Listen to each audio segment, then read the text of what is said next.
Ayan, hi guys. Finally, after a long of hour na nag-bike ako or nag-triathlon bike ako. Ito na, kakain na tayo ng siopaw in the swimming pool. Ayan, ganda-ganda ng view dito guys, diba? As in, panalong-panalo. Ayan, hindi ako makapag-swimming kasi wala naman ako dalang swimming attire or swimming suit. Kaya lub-lub-lub pa lang tayo. Ayan. Sa mga nagtatanong kung saan to, basically, this is a part of the area in Sumulong and Marikina area.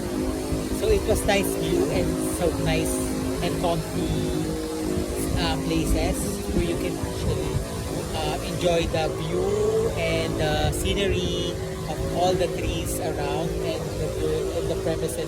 The wind has actually been pumping onto my skin, and as a matter of fact, I already been here for how many times, and ayun, share ko lang, and I hope na magustuhan niyo itong video ko, and tara, kain tayo guys.